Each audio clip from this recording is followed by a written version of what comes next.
क्या आपको भी लग रहा है कि रिलेशनशिप में आपकी रिस्पेक्ट कम हो रही है? अगर हाँ, तो मैं आपको 3 ऐसी चीज़ें बताने वाला हूँ जो आपकी रिस्पेक्ट वापस ला सकते हैं। लेकिन उससे पहले एक चीज़ समझो, रिस्पेक्ट अचानक कम नहीं होती, धीरे धीरे कम होती है। और सबसे डेंजरस बात यह है कि आपको पता ही नहीं चलता। आप कुछ टाइम बाद जस्ट सिर्फ फील करने लगते हो कि सामने वाला पहले जैसे ट्रीट नहीं कर रहा, पहले जैसी वैल्यू नहीं दे रहा। अब सवाल यह है कि होता कैसे है? तो ध्यान से सुनो। जब भी सामने वाला कुछ कहता है आप तुरंत हाँ बोल देते हो। कई बार आपको लगता है मुझे नहीं करना चाहिए, लेकिन फिर भी आप बोलते हो ठीक है जैसा तुम कहो। और धीरे धीरे आप हर सिचुएशन में एडजस्ट करने लग जाते हो।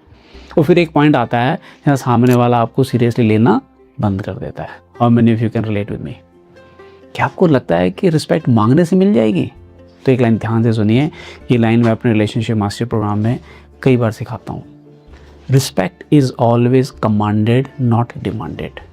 मतलब आप बार बार बोल कर या एक्सपेक्ट करके रिस्पेक्ट नहीं ले सकते। अगर आप चाहते हो कि रिलेशनशिप में आपकी रिस्पेक्ट बनी रहे तो ये 3 चीज़ें ध्यान में रखो। पहली बात, जब आपको लगता है कि आप एग्री नहीं हो तो हाँ बोलना बंद कर दो।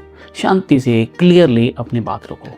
दूसरी बात, हर बार खुद को साइड पर रखना बंद करो। मतलब रिलेशनशिप में कॉम्प्रोमाइज़ होता है, एग्रीड, लेकिन अगर हर बार आप ही एडजस्ट करते हो तो सामने वाला उसे नॉर्मल मान लेता है। तीसरी बात, जहाँ ज़रूरत हो नो कहना सीखो। शुरू में थोड़ा अजीब लगेगा, लेकिन यही बात आपकी बाउंड्रीज़ को बनाता है, जिससे सामने वाले को समझ में आ जाता है कि भाई ये बाउंड्रीज़ क्रॉस नहीं कर सकते। मैं सच बताऊँ, लोग आपको उतनी ही रिस्पेक्ट देते हैं जितनी आप खुद को वैल्यू देते हो। तो अगर आप सच में चाहते हो कि रिलेशनशिप में आपकी रिस्पेक्ट बनी रहे तो पहले खुद को वैल्यू देना शुरू करो।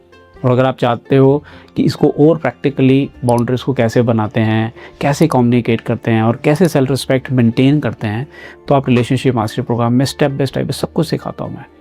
कमेंट में सिर्फ रिलेशनशिप टाइप करिए, मेरी टीम आपको पहला लेसन कॉम्प्लीमेंट्री शेयर कर देगी। उसको ध्यान से देखो। उसके बाद अगर आप चाहें तो पूरा प्रोग्राम ज्वाइन करके खुद एक रिलेशनशिप मास्टर बनकर अपने रिलेशनशिप को और अच्छा बना सकते हो। और अगर आपको लगता है ये मैसेज किसी और को सुनने की ज़रूरत है तो उसे भी भेज देना। See you in relationship mastery program. All the best.